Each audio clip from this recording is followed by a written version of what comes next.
Welcome to Beyond the Edge, where we dig into the ins and outs of the trends affecting modern digital businesses. I'm your host, Howie Ross. I'm Senior Director of Product Management for Edgio Applications, an application security and performance platform where I focus on web acceleration, including CDN and edge computing.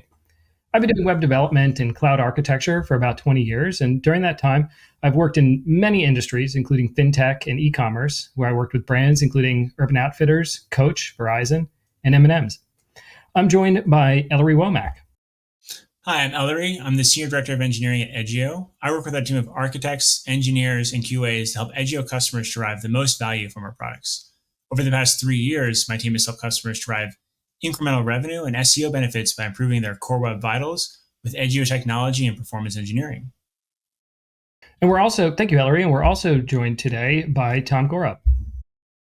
Thanks for having me. This is going to be a lot of fun. I'm Tom Gorup, Vice President of Security Operations or Security Services at Edgio. So everything security and service related, the combination of those two falls within my team. So that's your 24 by 7 security operations, your assigned security architects, and threat intelligence, all that great stuff falls within my purview. It's going to be a lot of fun. Excellent. Great. So today we're going to be discussing how to get your website ready for the holiday season.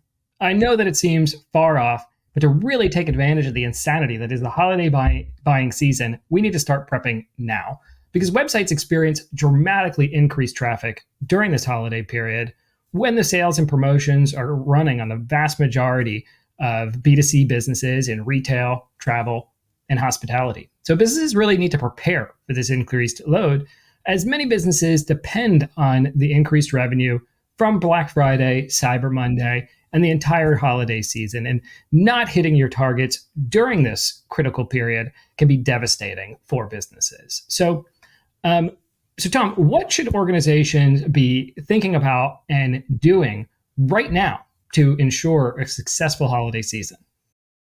That's a great question. I think preparation is important, right? The further you can get ahead of this, the better off you'll be, the better planning you can put in place. When I look at the world from a security standpoint, I kind of put it into three different categories or three pillars defined as part of your security posture. It's visibility, exposures, and threats. And really, it all starts with visibility. So I think what businesses can do starting now is start to discover and understand those assets that are critical to whatever sales coming up, to whatever application that needs to be fully stable and secure when those holiday events kick off. A great way to do that could be like an attack surface management tool, something that scans the internet, scours it for maybe APIs that you didn't know existed or open ports that you didn't know were there. We see a lot of that. So I think the first thing you can do is start to really build an inventory of those resources and those assets that you need to prop up, test, and secure when the time comes. Yeah, that makes a lot of sense, because it's very difficult to secure what you don't know is there.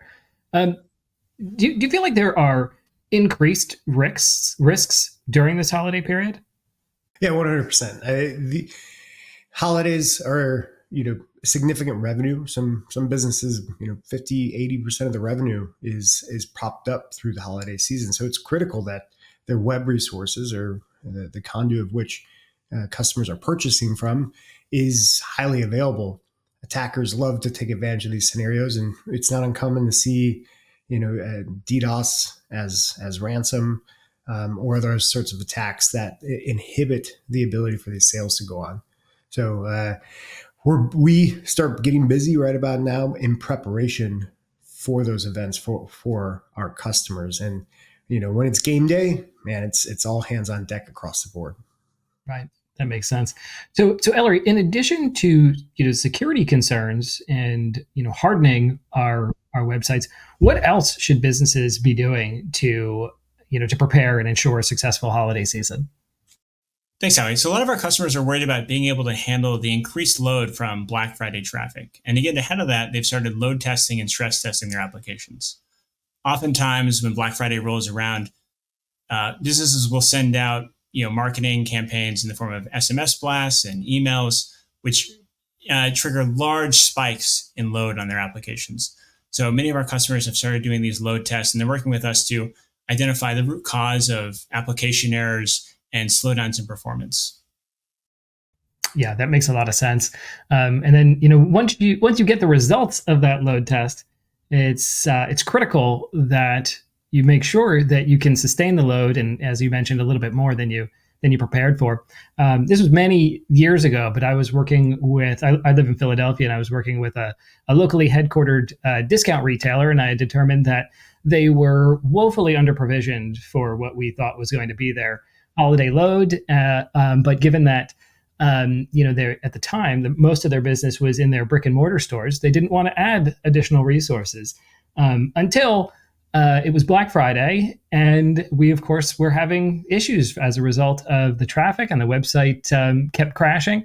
And then at that point, they were all too ready to sign up for additional monitoring tools and add additional servers, and that had to be done in a fire drill type scenario as opposed to a more controlled and prepared scenario. So it's critical that we understand the load that our infrastructure can sustain and plan for it appropriately.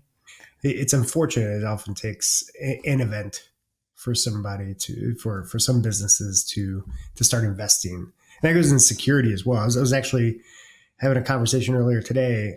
It's a security analyst. Entry level is kind of looking, hey, how do I kind of break in to the industry? And one of the questions he asked was, do you have to convince businesses that they need security? And it's a mixed result.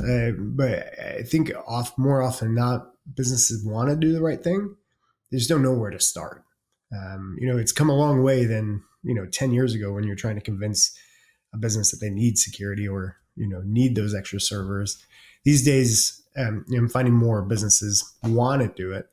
They just don't know where to start, and also, can they afford it? Those are some of the challenges that they run into. Yeah, that's a great point. So you talked about attack surface management and understanding your exposure. So then what's the next step once we know what we've got out there? What are some of the additional steps we should be taking now to protect our properties during this critical period? Yeah, great question. So first, the visibility, right? We have an inventory, and nobody's going to have 100%, right? You can't expect 100%. So I always say, don't stop or get caught up into I don't have full visibility yet, I can't keep going.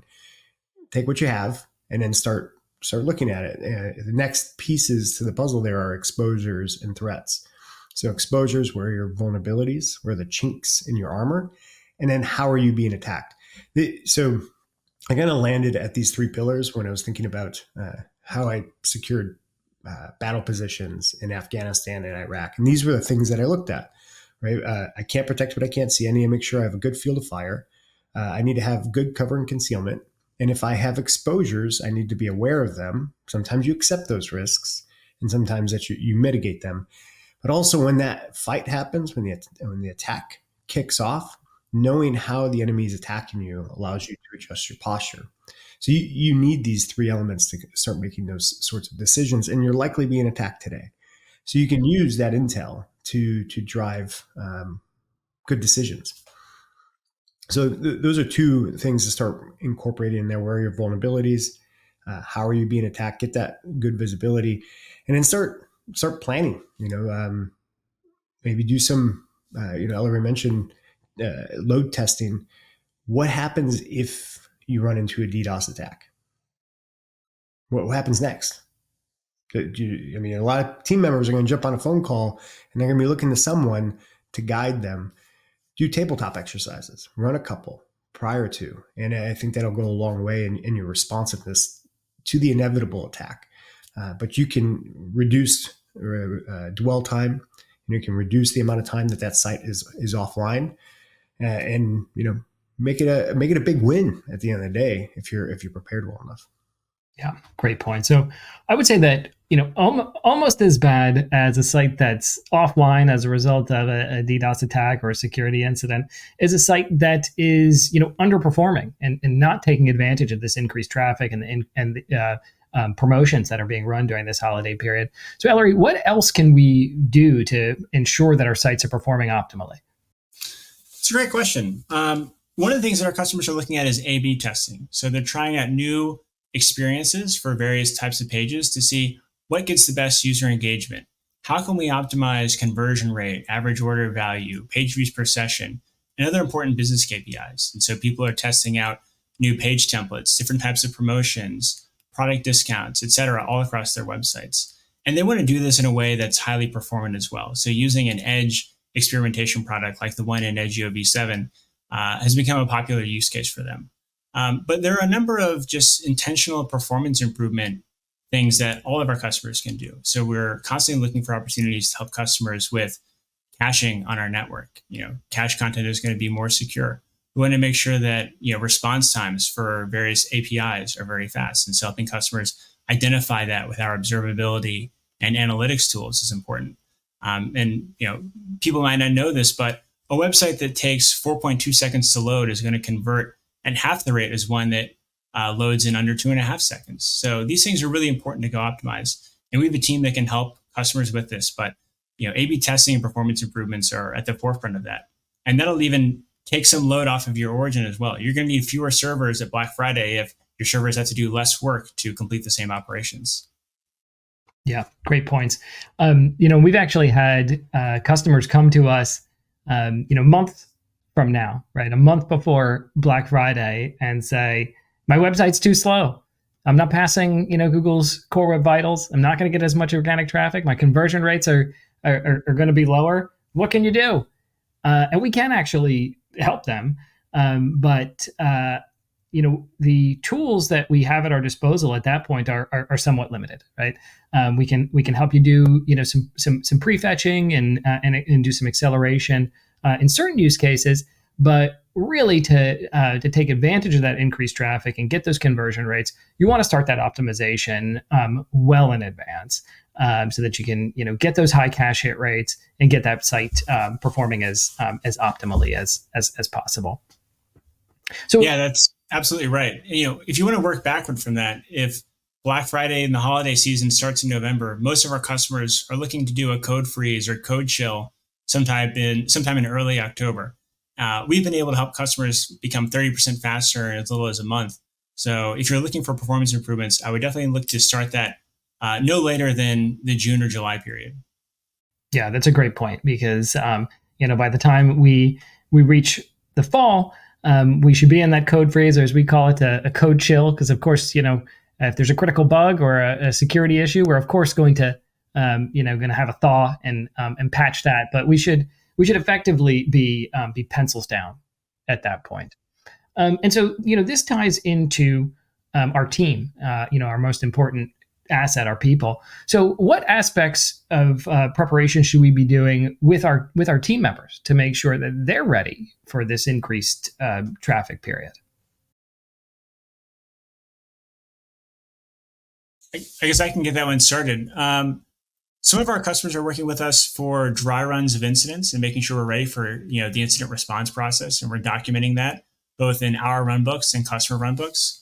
To Tom's point earlier, you need to be ready for these things and be prepared, but you don't know how prepared you are until you've actually done the dry run. So can we trigger an alert from our observability tool saying the website is down or we're having a major issue, and make sure that this is escalated properly, the right people are responding in the right timeframes, and we can assemble the right people on a call or in a war room to debug or diagnose the issue in an effective way, making sure that you're prepared for having the right people on call as well. Do you have a calendar that shows when people who satisfy critical roles in the incident response process are available, so you constantly have coverage? And I would highly recommend have at least 2 people available. As we like to say, 2 is 1 and 1 is none. That's good. I like that. Taking that further, the preparedness is important. Running tabletop exercises, making sure you know your process, who you're going to call. when does the CEO get to find out that you're under attack, right? These things need to be hashed out. Otherwise, it's going to be chaos when the time comes. But also just general user awareness from a security standpoint. Holiday season is a great opportunity for attackers to jump in, send phishing emails, find other ways to squeeze into your infrastructure. So it's important to raise awareness around holiday season. There's a lot of emails going back and forth. There's a lot of Black Friday deals and links being shared. There's also a lot of maliciousness within that information. So it's good to make sure that your users, from your HR department to your engineers, are aware of the risks that are out there. We also have an attack trends report coming out here at Edgio, and one thing that we took a look at was all the CVEs, all the common vulnerabilities that were discovered, or actually more specifically that were talked about in the first quarter of this year. And we kind of broke it down a little bit further to look at the common weakness. So what was the vulnerability that existed within the product that resulted in that vulnerability? And what we saw there was top three was remote code execution, denial of service, and privilege escalation vulnerabilities. So when you're thinking about what sort of training or awareness can you bring to your engineers, those would be three big ones that, hey, can we do some extra security training around what remote code execution might look like in our app? And how can we put preventive measures in place at the code level, right? And what would a denial of service attack look like in our app? Start doing some of that threat modeling, but also training your engineers on how to circumvent it at the code level. So remote code execution, in my understanding, is about executing code on remote servers. What can people do to make sure that a malicious actor doesn't inject code into a website and start doing some type of a data skimming attack like a mage cart? Client-side protection is a great one that you can leverage. A lot of input sanitization is another piece on that remote code execution side. Is we don't want anything to be running on the server side. So what kind of input sanitization can we do? Within Edgio itself, we can do API. Make sure the API is properly sanitized before it gets sent across the line. So you can put that schema within the tool itself and do that sanitization. So there are a lot of controls that you can put in place to protect yourself. Great question, Ellery. Yeah.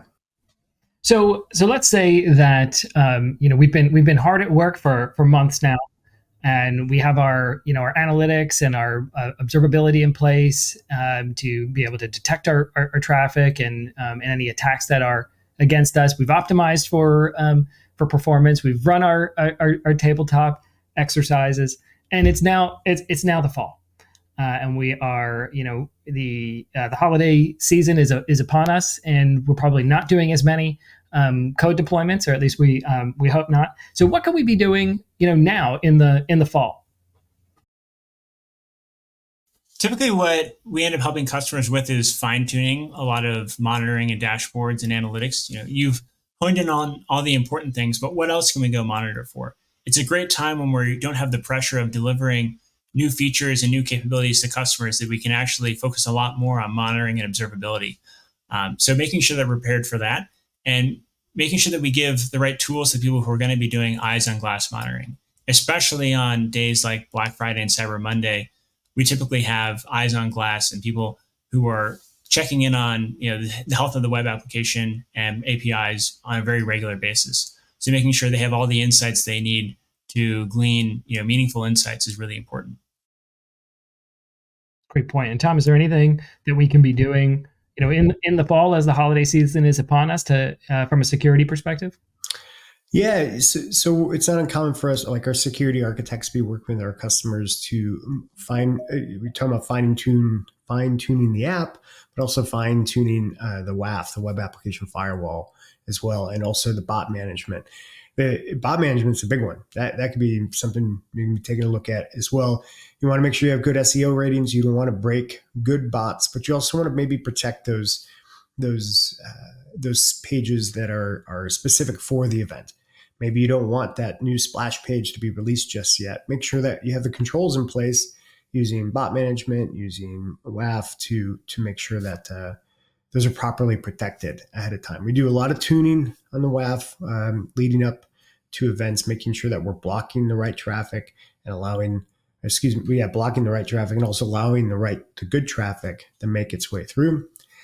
Rate limiting is another one. How much taking the information that you've learned from your load testing and applying that into your security tools to make sure that you can protect on the front end before your server tips over on the other side of that. So those are some things that we do ahead of time. It's just making sure everything's buttoned up, tightened, and in place because we want a successful holiday event, whatever that might be.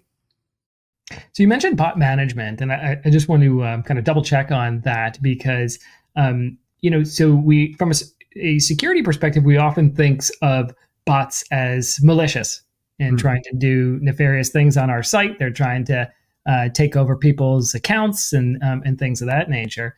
But bots are critical to this holiday season traffic increase because bots are what search engines and other services use to understand what our website offers. So I like that you call it bot management as opposed to mitigation, and I think we believe that it's as important to be tuned for the good bots as it is to be tuned to prevent the bad bots. Well, 100%. And what we noticed as building out our attack trends report also is there's a lot of web administrators blocking good bots for specific pages that they don't want indexed by Google, Yandex, what have you. So it is bot management. You can block good bots without having a negative impact to your SEO, but be purposeful around that. And then we also want to block bad bots because we don't want, maybe we don't want our prices to be scraped or seats to be reserved. There's a lot of value that comes from bot management. Right. Okay. So we've made it into the fall, and let's say that it's now it's game day, right? It's Black Friday, and what can we be doing now other than kicking our feet up and eating those Thanksgiving leftovers? I don't think anybody's kicking their feet up just yet, at least in the security industry. That's just when we're raring, getting ready to go. You want to skip that big lunch, or you can get a turkey coma right at the console, and that's not a good place to go to sleep. It's all hands on deck. We often run bridges with customers where everybody's on that bridge. Talking about, and I'm sure Ellery can dig into some of that, the observability around the site performance. But then we're also constantly inspecting traffic. Are we seeing attacks and swatting down even the smallest of attacks to make sure that we can ensure space? So security isn't just protecting the app from the attacks, but it's also ensuring that we maximize availability here, right? So I waste web requests or CPU cycles on what we see as known attacks when we can shut them down. So a lot of scrutiny, watching the console and just keeping up in pace with the engineering team, the network teams, to make sure that we're all in lock sync. So usually it's run through hey, we're going to open it up at this time and run 3, 4, 6 hours afterwards, make sure we have good coverage of that event. Sounds like a once your shift ends, you can do some retail therapy with all the discounts. That's right. And then Ellery, in addition to that retail therapy, what are the engineering and business teams doing at this time? Well, one thing we're constantly looking at is the analytics. So people are checking to make sure, are we hitting our targets? A lot of our customers have already done sort of dry runs of events for Black Friday and Cyber Monday, where they've done promotions that help them forecast the spikes in demand and load and browsing patterns of their users. And so we're validating that to make sure that we're getting the right number of users. We're getting the right number of add to cart events and people, browsing products and generating product impressions and so on. So we're making sure that things are within our expectations. We want to make sure that performance is on par. Checking, live performance data with a RUM tool, which is real-time user monitoring, is very helpful. So you want to make sure that the website is behaving the way it should. Not only from like a server perspective that the static assets and the content is being served, but also that the user's browser is rendering everything appropriately is another key aspect of that. So we want to make sure that the site stays running smooth. We have live insights on everything. And beyond just the performance of the website, but the business KPIs and other metrics that are meaningful to the business stakeholders are also being met. Makes a lot of sense. So I hope that this has provided an overview of the things that organizations should be thinking about and really executing starting right now to make sure that they're prepared for this critical holiday season. And as we touched on the importance of security and performance testing and remediation, having proper observability in regards to our traffic analytics and other insights, make sure we have all of our security protocols and tools in place, and that most importantly, our teams are prepared and are going to be available during this period when we know a lot of people do travel and want to try to take some time away. But given how important this time of year is for businesses, we really hope that this has given you all some food for thought and some actions that you can take immediately. So I just want to thank Ellery and Tom once again for joining us here. And thank you all for listening to this episode of Beyond the Edge. See you next time. Later.